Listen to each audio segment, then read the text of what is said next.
Louvado e bendito seja o nome de Deus, e veja que agora eu estou muito bem acompanhado, e todos nós, na verdade, estamos muito bem acompanhados. Reverendo Mateus Inácio, Igreja Presbiteriana Redenção, muito obrigado pela sua presença, é sempre uma alegria para a igreja receber, a despeito de eles estão nos vendo e a gente não está vendo eles, né? Aí a gente está em desvantagem. Mas manda o nosso abraço aqui da igreja, ao conselho da igreja, a nossa imensa satisfação de receber você aqui, viu? Com certeza, tá? Obrigado. Nosso desejo é que Deus fale profundamente através da sua vida, tá bom, Reverendo? E Amém. assim que a gente estiver voltando às atividades aí fisicamente presentes, vamos ver se a gente consegue ter um outro momento para a gente estar juntos, fisicamente presentes, tá bom? Com certeza. Vamos orar, pedir que Deus nos abençoe e guarde o nosso coração, para que a palavra dele fale profundamente a vida de todos nós. Vamos orar? Pai, muito obrigado por este momento. Obrigado porque sabemos que é o Senhor quem tem preparado todas as coisas para que a vida dos seus filhos sejam alimentados por Ti. E que nessa noite não seja diferente. Não haja absolutamente nada que atrapalhe a Tua voz chegar ao nosso coração. Abençoa a vida do Teu servo, Reverendo Mateus Inácio. Obrigado pela sua vida, pela sua igreja. E dê graça para que aquilo que o Senhor já tem dito ao coração dele, ele consiga expressar e transmitir de maneira que seja a sua voz aos nossos corações. E prepara também o coração de cada um aqui, onde quer que estejamos, para que o teu Espírito vá trabalhando e o resultado seja a transformação da vida de todos nós, onde a tua imagem há de se tornar cada vez mais clara na vida de cada um de nós, refletindo quem o Senhor é na nossa vida. Muito obrigado por esse momento, alimenta-nos, é o nosso clamor e a nossa oração, em nome de Jesus. Amém. Que alegria, meus irmãos, e privilégio para mim, como pastor, estar trazendo a palavra de Deus aos irmãos da Igreja Presbiteriana do Cruzeiro. Uma honra também pela amizade que eu possuo com o reverendo João Geraldo, tem sido um amigo do coração, um colega de trabalho ali no seminário, e temos partilhado dessa caminhada em fazer o nome de Cristo conhecido. E neste momento eu gostaria de poder trazer a palavra do Senhor à minha vida, à sua vida, para a nossa reflexão, edificação e nosso encorajamento nesse momento, instrução para a vida. O livro de Provérbios é um livro muito querido do reverendo João Geraldo.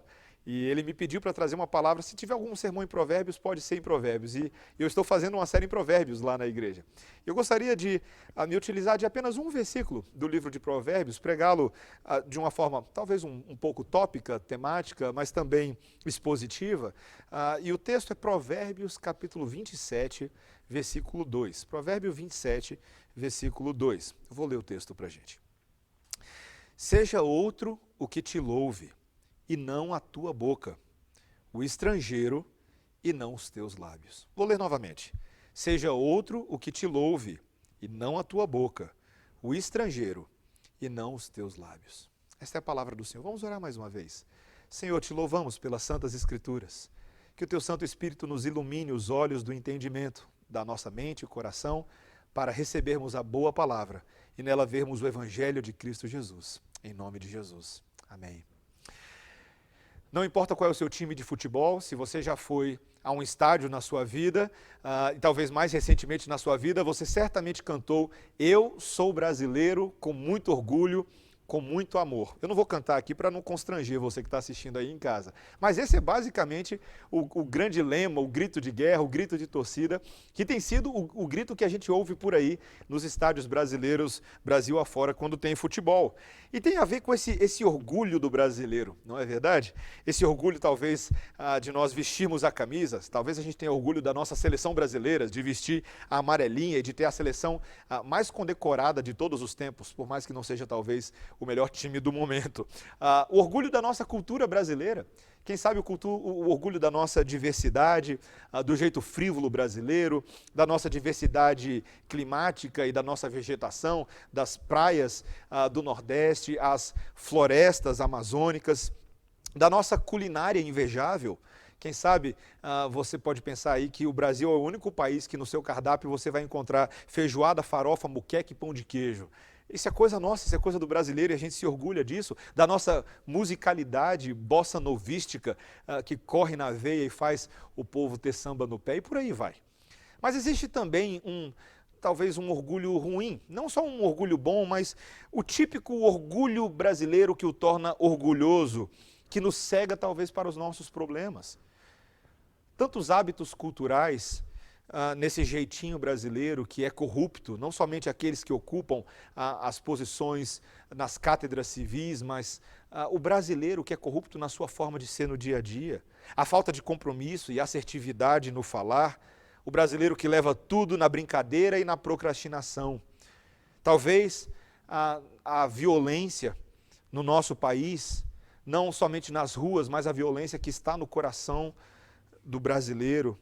Qualquer brasileiro sabe que, de alguma maneira, nós sofremos dessa síndrome de taparmos os nossos problemas com a peneira do orgulho mascarado, como se fosse coisa boa, mas que, no fundo, é pecado como qualquer outro. E eu quero te fazer essa pergunta.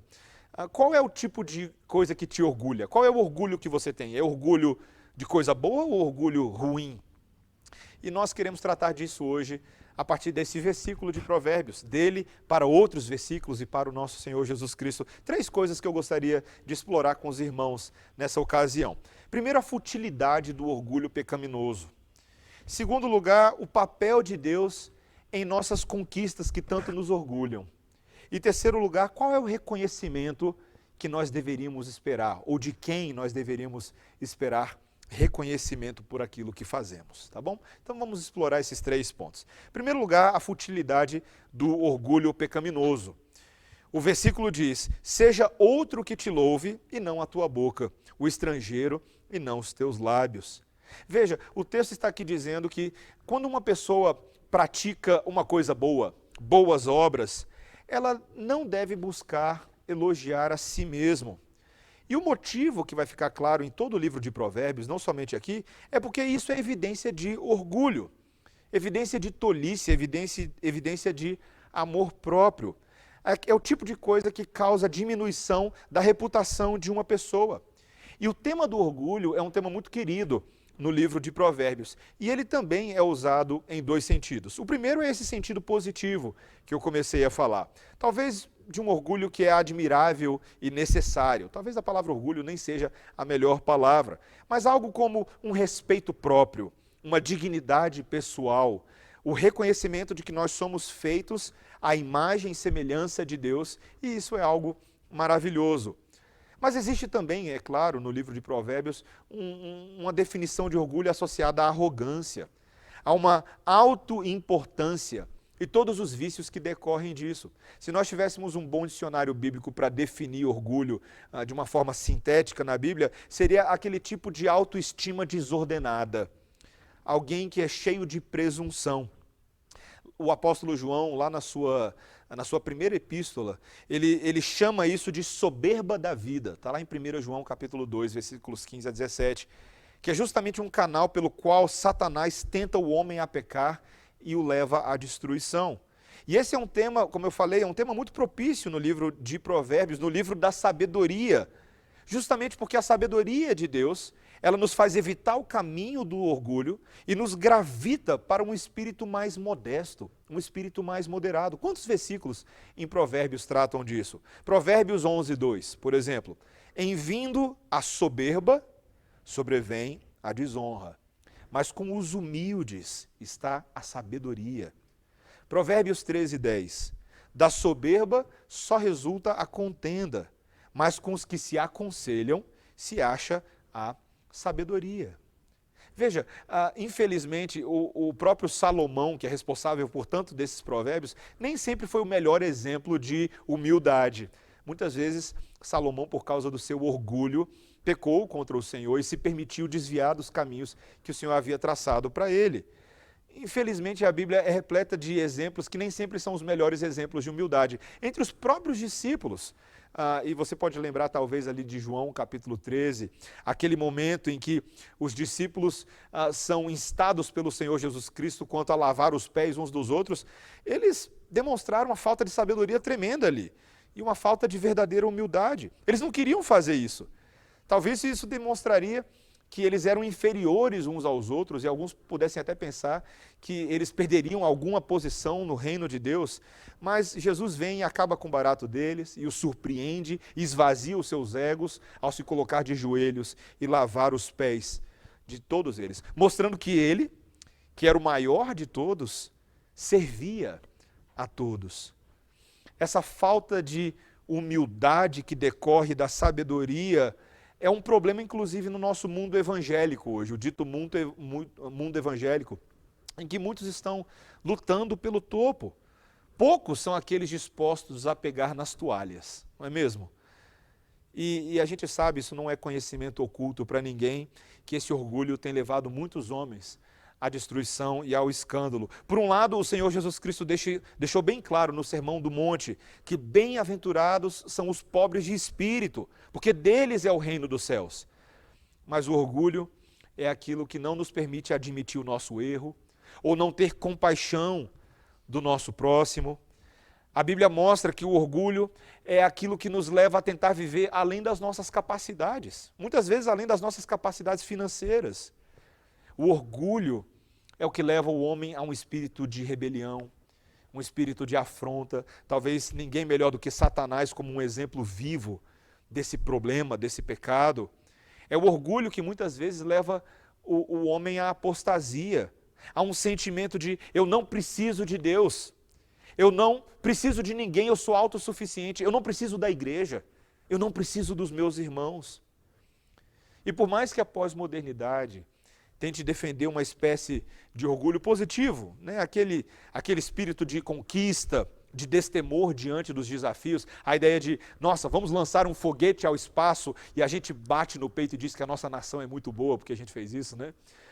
Mas ainda assim, mesmo os ímpios reconhecem que o orgulho pecaminoso é algo com potencial destruidor e precisa ser eliminado. Recentemente eu vi um provérbio chinês que dizia o seguinte: aquele que está em um pedestal não tem outra saída senão descer. Não é verdade? Aquele que está num pedestal acha que já chegou no topo, a única saída é para baixo. E o mundo reconhece isso. E agora, em segundo lugar, meu irmão, minha irmã, eu gostaria de não só mais falar da futilidade desse orgulho pecaminoso como um conceito, mas tentar entender o problema a partir da importância que atribuímos a Deus em relação às nossas conquistas pessoais, em relação às nossas realizações. Esse é o nosso segundo ponto. Veja que esse versículo aqui, ele está mostrando um certo princípio geral, que quando alguém faz alguma coisa boa, isso é reconhecido, seja por nós mesmos ou por outra pessoa. Há um relacionamento de causa e efeito entre um trabalho eficiente e o sucesso e o reconhecimento num certo empreendimento ou projeto, seja ele acadêmico, seja ele esportivo, profissional ou financeiro. E é interessante, o próprio livro de Provérbios reconhece isso. Por exemplo, Provérbios 13:4. O preguiçoso deseja e nada tem, mas a alma dos diligentes se farta. Veja, não é necessário ser crente para reconhecer que trabalho duro vinga. Até o universo aí do pessoal da autoajuda e do coaching já descobriu isso há algum tempo. Mas a Bíblia reconhece algo distinto no sucesso dos nossos trabalhos, que é Deus quem soberanamente nos dá o sucesso. Em 1 Samuel, capítulo 2, versículo 7, nós lemos que o Senhor empobrece e o Senhor enriquece. É Ele quem abaixa e também exalta. Pega, por exemplo, dois estudantes, dois alunos, que estudam exatamente a mesma matéria, tá? Esse é o meu exemplo para você hoje. Eles estudam a mesma matéria, eles leem com afinco os mesmos livros, eles estudam para a prova com as mesmas notas de estudo, mas na hora da prova um deles se sobressai e o outro passa basicamente raspando. Como é que a gente explica essa diferença? Talvez a resposta seja porque Deus deu mais capacidade intelectual ao primeiro, ou lhe concedeu melhores oportunidades junto à sua família para estudar, do que com relação ao segundo. Seja qual for a causa, a explicação que você tente abstrair, em última instância, a capacidade de realização ou sucesso vem do Senhor. E isso é algo que muitas vezes o mundo não reconhece, por isso a gente precisa gastar um tempo falando sobre isso. Veja, eu quero dizer algo aqui que pode até chegar a doer em você um pouquinho. Não existe essa história de a pessoa venceu por si mesma. Ela chegou lá sozinha. Do ponto de vista humano, pode até parecer que o fulano, que o cicrano, venceu apenas com a força de vontade e o empenho do trabalho e do suor dele. Mas eu te pergunto, quem foi que deu o espírito empreendedor? Quem foi que deu o discernimento empresarial que o levou a ser bem-sucedido? Foi Deus. Isso acaba revelando o tamanho do orgulho humano, muitas vezes com cara de falsa modéstia, quando uma pessoa se gaba de certas conquistas na vida que ela alcançou. Certamente você já ouviu essa história antes, né? A pessoa, quando ela vira e diz, eu saí do nada, eu não tinha nenhum tostão no bolso, mas hoje eu sou uma pessoa muito digna, os meus filhos estão criados, meus filhos estão casados, eu tenho a minha casa, tenho o meu dinheirinho, e tudo isso com o suor do meu rosto, saindo de madrugada para trabalhar, chegando tarde da noite, ralando duro. Isso eu digo com muito orgulho. Hoje posso dizer que venci. Veja, quando você ouve esse tipo de coisa, ou se você já disse esse tipo de coisa antes, pode parecer bonito, pode parecer nobre, mas no fundo é arrogância. Cadê Deus recebendo glória, honra e todo louvor pelo trabalho invisível que Ele realizou de sustentar, de capacitar, de abençoar? Quando a gente não coloca Deus na jogada, isso é ingratidão, isso é orgulho barato. E a única maneira, biblicamente, de nós começarmos a vencer esse espírito de orgulho pelas nossas realizações, é se nós reconhecermos Deus e tivermos um espírito de gratidão para com tudo que Ele fez por nós, pelo seu cuidado. Veja, lá em Deuteronômio, capítulo 8, versículo 17 e 18, Moisés registrou as seguintes palavras: não digas, pois, no teu coração, a minha força e o poder do meu braço me adquiriram essas riquezas. Antes te lembrarás do Senhor, teu Deus, porque Ele é o que te dá força para adquirires riquezas, para confirmar a sua aliança que sob juramento prometeu a teus pais, como hoje se vê. O pastor Jerry Bridges, já falecido, no livro dele Exercita-te na Piedade, ele escreveu também um outro livro chamado muito bom chamado Pecados Intocáveis. E os dois livros tratam das virtudes da vida cristã e os pecados que devem ser vencidos. E ele conta uma história muito interessante sobre o fato de que a esposa dele e ele recebem todos os anos cartas dos amigos relatando feitos que eles conquistaram ou coisas que aconteceram com seus filhos, e ele conta de uma certa ocasião em que ele recebeu a carta de um amigo dizendo: nosso filho John se formou na universidade, e aí o nome de uma universidade lá muito famosa, como o primeiro aluno da sua classe. E o Jerry Bridges diz, bem, não tem problema dele compartilhar alguma coisa boa que aconteceu com o seu filho, mas a maneira como foi redigida acaba transmitindo a ideia de que, olha, o nosso filho é um gênio, ele é o melhor de todos e todos devem se ajoelhar diante dele. E esse é o problema. Quantas vezes o nosso orgulho está embutido na maneira como falamos das nossas conquistas perante os nossos amigos, os nossos familiares?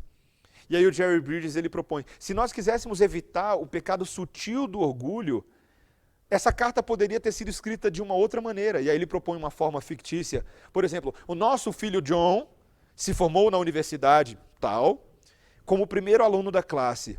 Mas nós reconhecemos de coração que a capacidade intelectual do John foi dada por Deus. O nosso Johnzinho não é nada, ele é apenas um pecador, mas foi Deus que o abençoou.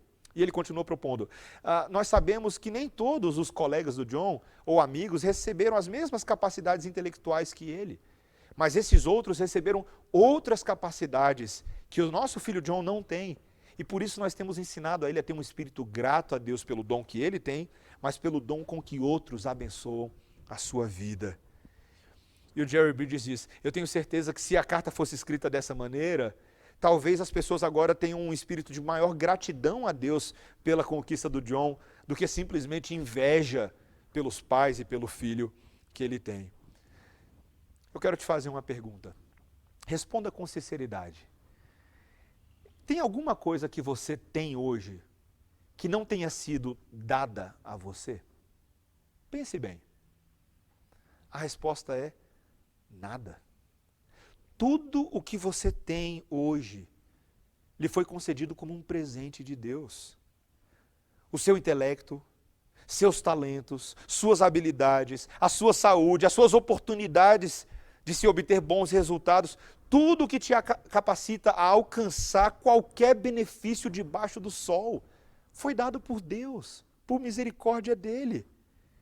Como é que nós podemos nos orgulhar dessas coisas como se nós as tivéssemos criado por mérito nosso, quando isso não é verdade? Nós somos apenas e tão somente administradores e mordomos dos recursos da graça divina, para que essas coisas que nos são dadas por Ele voltem para Ele, porque tudo é para Ele, para a glória dEle e por meio dEle. É assim que nós começamos a matar na raiz esse espírito de orgulho. E veja, não somente reconhecendo o devido lugar de Deus, atribuindo a Ele, tributando a Ele toda a glória, louvor e honra, mas também dosando o nosso coração sobre qual é o reconhecimento que devemos esperar. E esse é meu último ponto. Qual é o reconhecimento que devemos esperar e de quem devemos esperar? Veja que um outro problema ligado a esse pecado das conquistas pessoais, das realizações, muitas vezes, é o desejo excessivo de reconhecimento, não é mesmo? Veja, todos nós gostamos de ser elogiados por um trabalho bem feito, ou por muitos anos de serviço fiel à empresa, talvez que você tenha trabalhado, ou mesmo à igreja, não é mesmo? Quando os nossos irmãos notam aquilo que nós fazemos e dizem, poxa, que legal, que trabalho bem feito que você está fazendo. Mas você já percebeu como nós reagimos quando nós fazemos um trabalho bem feito e ninguém fala nada? O sensor de injustiça apita alto, não é verdade? É algo que fere o nosso ego e nos deixa muitas vezes profundamente amargurados com os nossos irmãos, com os nossos colegas. E a pergunta que nós devemos fazer é, se Deus está tratando o nosso orgulho, nós que somos servos de Deus e filhos de Deus, será que nós deveríamos esperar esses reconhecimentos? Eu tenho duas situações na minha vida, uma que eu conto agora e daqui a pouco eu conto mais uma, mas quando eu sou músico e quando eu era mais novo, eu fui tocar uma vez na igreja, a minha banda foi convidada para tocar com a orquestra da igreja. E aquilo foi uma honra para a gente. Mas no dia que a gente chegou para tocar com a orquestra, eu cheguei um pouquinho atrasado e a orquestra havia ocupado todo o palco da igreja. E não havia espaço para eu poder colocar o meu teclado. E eu fiquei bastante chateado com aquilo. O único espaço que havia era um espaço atrás de uma mureta, onde o coral da igreja ficava, e eu ia ficar ali meio escondido ali atrás, sentado, ninguém ia conseguir me ver. E eu estava visivelmente chateado. E aí o pastor da minha antiga igreja, muito sábio, já um senhor de idade, ele chega, olha para mim e fala assim, Mateus, você está chateado com alguma coisa? Ele viu que eu estava consternado. Eu falei, poxa pastor, cheguei aqui, não tem espaço para eu colocar o meu teclado e eu vou ter que tocar aqui atrás dessa mureta. E ele falou bem assim, ué Mateus, qual o problema? Você está querendo aparecer? Acabou comigo aquilo ali, cortou. Eu tive que ali confessar o meu pecado ao pastor, a Deus naquele momento, e tocar com o coração grato pela oportunidade que Deus estava me dando. Meus irmãos, a verdade é que se nós queremos aprender o caminho da humildade e de quem realmente devemos receber reconhecimento, devemos olhar para o mestre da humildade, o nosso Senhor Jesus Cristo. Pare para pensar. Aquele que é o Criador dos céus e da terra, o Rei do universo, decidiu vir a este mundo numa manjedoura, tendo o seu local negado por todas aquelas pessoas e nasceu da forma mais humilde possível. E veja, não só nasceu assim, mas cresceu de uma maneira humilde. Durante os primeiros 30 anos do ministério do Senhor Jesus Cristo, nós temos silêncio a respeito da sua vida. Tudo bem, aqui e ali você tem uma aparição do Senhor Jesus Cristo com 12 anos de idade, conversando com os mestres da lei no templo, os doutores da lei. Mas a vida dele foi toda conduzida de maneira suave, quieta, calma, modesta. Jesus aprendeu de carpintaria com o seu pai José, que era carpinteiro. E ele não tinha nenhum problema em ser reconhecido como filho de José, e o filho de Maria. Quem é este? Sim, é Jesus, o filho de José e o filho de Maria. Mesmo dentro do seu ministério, a partir dos seus 30 anos de idade, até os 33, o Senhor Jesus Cristo, ainda que recebesse glória e adoração, várias vezes ele disse que era o Pai quem falava a respeito do Filho, e quem era o Espírito que atribuiria também honra ao Filho. Ele se conduziu de maneira tão humilde, ele se cercou de discípulos humildes, ele pregou entre os humildes, entre os pobres, e isso estava muito bem para ele. Talvez não haja nenhuma humilhação maior do que aquela de se permitir ser acusado injustamente por fariseus, pela liderança do Sinédrio, e se colocar voluntariamente numa cruz. O pastor John MacArthur, ele disse que a cruz de Cristo esmaga o nosso orgulho e o nosso ego. É o maior exemplo de humilhação de todos os tempos. E de fato é. O Senhor Jesus Cristo decidiu trilhar esse caminho, porque ele sabia que esse caminho de morte, de tragédia, era o caminho para que nós obtivéssemos vida e o perdão dos nossos pecados. Ele foi devidamente humilhado e diminuído, para que no momento certo fosse exaltado sobremaneira. Essas duas doutrinas, a doutrina da humilhação de Cristo e a doutrina da exaltação de Cristo, na sua ressurreição e na sua ascensão aos céus, são tão importantes para nós. Deus tem o tempo certo de todas as coisas. Quando eu e você olhamos para a vida de Cristo e para a sua palavra, e daqui eu já caminho para o final do meu sermão, há alguns princípios claríssimos e aplicações que eu quero que você guarde muito bem no seu coração hoje. Primeiro é um princípio da obrigatoriedade. Para você e eu evitarmos o desejo pecaminoso de sermos elogiados, assim como Cristo, nós precisamos primeiro nos lembrar do nosso senso de obrigação para com Deus. Lá em Lucas 17:10, o Senhor Jesus Cristo nos lembra: assim também vós, depois de haverdes feito quanto vos foi ordenado, dizei: somos servos inúteis, porque fizemos apenas o que devíamos fazer para com Deus.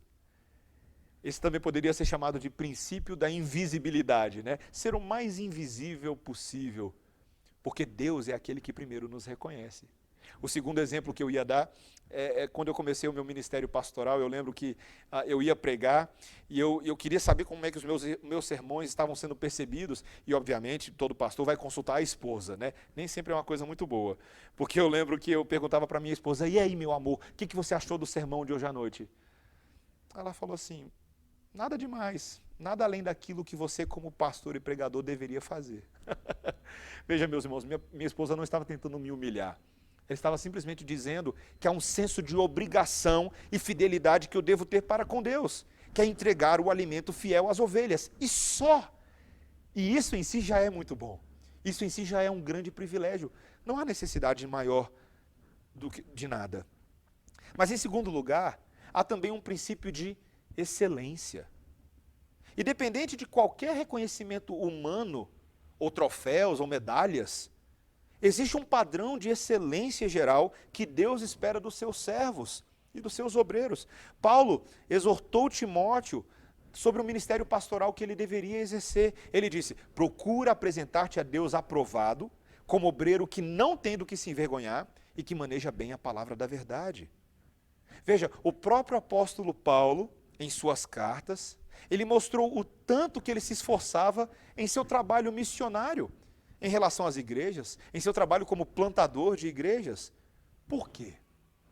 Porque a palavra de Deus diz que a nossa luz deve brilhar diante dos homens e devemos fazer obras boas que devem ser vistas. Veja, meus irmãos, isso é algo natural. Como é que o mundo conhecerá a Deus? Quando as nossas obras forem vistas. Mas veja, não vistas como um fim em si mesmas. Não vistas para nos trazer honra, mas nós queremos que Cristo seja visto nas nossas obras. No ano passado eu tive a oportunidade de ir à África, de ir ao Malawi. E chegando ali, uma das coisas mais tocantes que eu já vi na minha vida foi perceber a quantidade de nativos do Malawi, de malauianos, que reconhecem em David Livingstone, um missionário escocês, como um dos maiores benefícios que Deus trouxe àquele país. Sabe por quê?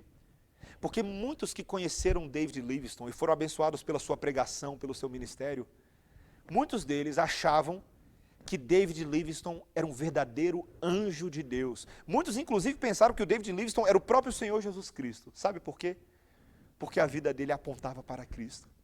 Todos que passavam pelo seu caminho, todos que entravam na sua casa, todos que ouviam suas palavras de consolo, viam Cristo em David Livingstone. A sua figura foi tão marcante que depois que ele faleceu em outro país, os africanos pediram que o seu coração fosse trazido para ser enterrado na África. E eu tive a oportunidade de ir ali na igreja onde os remanescentes de David Livingstone foram enterrados. Que honra, meus irmãos. Não é a honra deste homem, mas é a honra de Cristo nele. Ele é como uma lua, não o sol. Ele reflete a glória de Deus, para que todos vejam a Deus. É isso que nós queremos, meus irmãos. Importa que nós diminuamos e Ele cresça em nós. Meus irmãos, o nosso verdadeiro reconhecimento só pode vir do Senhor, e é isso que mais importa. No último dia, quando eu e você estivermos na presença do Todo-Poderoso Deus, o juiz das nossas vidas, nossas obras receberão o justo galardão daquele que nos acompanhou e viu todos os nossos passos, mesmo que esses passos não tenham sido notados por outras pessoas. Mesmo quando você auxiliou um colega com o dever de casa dele, de física, que ele não sabia fazer, mas ninguém estava vendo. O cuidado ordinário e invisível com as tarefas do lar, em favor da sua família. A oração em secreto, no quarto em secreto, em favor dos aflitos, dos desanimados. Aquilo que a sua mão direita dá, que a sua mão esquerda não reconhece, quando você dá esmolas ou ajuda alguém. Todas essas coisas que Deus vê, mas muitas vezes os homens não veem. E a pergunta que eu quero te fazer é, você está disposto a trabalhar na obscuridade e a realizar a nossa tarefa não a homens, mas ao Senhor? Ou será que nós ficamos muito descontentes pela falta de reconhecimento? E eu quero dizer uma última coisa para você. Se nós deixarmos o nosso orgulho de lado, se você fizer esse exercício, de deixar esse seu orgulho besta de lado, nós poderemos ser abençoados pela graça de Deus através dos nossos irmãos. Um antigo organista na célebre Catedral de Freiburg. Ele era um homem muito notável pela sua habilidade de tocar o seu órgão, mas com o passar dos anos, com a velhice, os seus dedos começaram a perder a habilidade, a perder a agilidade, e ele se tornou apenas o zelador daquele órgão da grande Catedral de Freiburg. E um dia apareceu ali na igreja um visitante que veio à catedral e pediu para tocar o órgão. E o organista não gostou muito disso. Ele disse, olha, eu e o atual organista da igreja são os únicos que têm a chave e puderam tocar esse órgão. Mas o visitante insistiu um pouco, ele acabou deixando ele se sentar ali para tocar. E assim que ele começou a passar os dedos pelo órgão, uma belíssima música, poderosa e cheia, começou a encher aquela igreja. E o organista, velho, pensou que ele nunca tinha visto nada tão belo na sua vida. E quando aquele visitante parou de tocar, ele decidiu perguntar qual é o nome daquele visitante. E ele disse, meu nome é Felix Mendelssohn, simplesmente um dos maiores organistas de todos os tempos. E pelo resto da vida, aquele velho organista passou a contar essa história para todo mundo. Ele disse, eu quase perdi a oportunidade de ver o grande Felix Mendelssohn tocar no instrumento desta igreja. Meus irmãos, quantas pessoas têm perdido a oportunidade de ver Deus tocar uma bela música nas suas vidas por causa de um orgulho barato? Quando nós, em vez de apreciarmos o dom dos nossos irmãos, nós os invejamos e somos orgulhosos para aceitar aquilo que Deus pode fazer a nós. Meu irmão e minha irmã, você não tem todos os dons. Você jamais vai ter todos os dons. Mas graças a Deus, que no corpo de Cristo, na igreja do Senhor, Deus derrama a multiplicidade dos dons para nos abençoar. Saiba de uma coisa, eu não poderia estar pregando para você aqui nesse momento. Se não fossem os meus irmãos que estão aqui no equipamento de edição, o reverendo João Geraldo que está ali me dando essa oportunidade, eu não poderia estar fazendo isso. Eu dependo deles para que a palavra do Senhor seja anunciada a você nesse momento. E eu dou glória a Deus pela vida deles e pela vida da Igreja Presbiteriana do Cruzeiro, que insiste em pregar a palavra contando com os dons de todo mundo, não só do reverendo João que está ali, mas de todo mundo envolvido. Essa é a mensagem que deve ficar para nós. Eu te pergunto, o que te deixa orgulhoso? Será que o seu orgulho é apenas o orgulho do brasileiro? Eu sou brasileiro com muito orgulho, mas é o orgulho dos céus. Há uma música que eu amo, eu fecho com ela, diz: eu não me orgulharei então das coisas deste mundo, me orgulharei do meu Jesus, da sua morte e da sua ressurreição. Vamos orar. Senhor Deus, o nosso orgulho está na cruz do Calvário, no Gólgota de morte, mas que também é o início das nossas vidas. Senhor, neste momento eu oro por mim e pelos meus irmãos, para que o Santo Espírito da humildade nos ajude a nos despirmos de qualquer traço de orgulho que não faz parte da nossa identidade em Cristo, porque afinal de contas, já não somos nós mais quem vivemos, mas Cristo vive em nós. E a vida que nós vivemos agora na carne, nós vivemos pela fé no Filho de Deus, o grande doador de toda dádiva perfeita. Obrigado, Senhor. Obrigado porque o Senhor esmaga o nosso ser e nos refaz em Cristo Jesus. Queremos aprender este caminho, Senhor. Se o livro de sabedoria nos mostra esse caminho, é esse caminho que nós queremos seguir. Ajuda-nos, Senhor, a fazermos isso para que o Senhor se agrade de nós e para que sejamos profundamente beneficiados pelos dons e talentos dos nossos irmãos. Essa é a minha oração em nome de Jesus. Amém. Deus te abençoe em nome de Jesus. Muito bem, se eu pudesse dizer como um bom baiano, mensagem porreta, reverendo. Porreta, muito bom. Estamos todos orgulhosos, né? No bom sentido, um bom orgulho, onde é uma alegria para nós a palavra de Deus falar tão profundamente como só Deus pode fazer a vida dos seus filhos. Tá? Deus te abençoe, te conserve assim no seu ministério, na sua casa, na sua igreja, que Deus abençoe profundamente lá o seu pastoreio. Para a gente é sempre uma alegria ter o som aqui, tá bom? Vamos orar mais uma vez, pedir a bênção de Deus sobre a vida de todos nós. Pai, muito obrigado pela oportunidade de ouvir tão preciosas palavras que vêm da Tua Palavra, que falam e calam profundamente ao nosso coração, nos dando um norte para nos fazer mais gente, para nos fazer mais seres humanos, para nos fazer, de fato, aquilo que o Senhor tem planejado para que sejamos Teus filhos, brilhando cada vez mais o Teu rosto sobre nós, para que a Tua imagem fique clara e as pessoas percebam ao Senhor na nossa vida. Muito obrigado, Deus, por tão belíssimas palavras que encontramos na Tua Palavra, onde elas alimentam o nosso coração. Dê da Tua graça a vida do Teu servo, reverendo Mateus, sobre a Tua igreja, sua família, seu conselho, fortalecendo profundamente a vida daqueles irmãos, para que, à luz do trabalho do Teu servo, ó Deus, o Teu Espírito ali vá operando e fazendo aquilo que o Senhor já tem no Teu plano eterno para que seja operado naquele lugar. E fale também a nós, que o Senhor tenha misericórdia de nós. Esse é o nosso anseio, Deus, a cada dia, para que sejamos alimentados e instruídos pelo Senhor. Que o Senhor faça resplandecer o seu rosto sobre nós, que o Senhor tenha misericórdia de nós, que o Senhor levante o rosto sobre nós e nos dê da Tua paz. É a nossa oração e é o nosso clamor, em nome de Jesus. Amém. Deus te abençoe, te dê uma ótima semana, em nome de Jesus.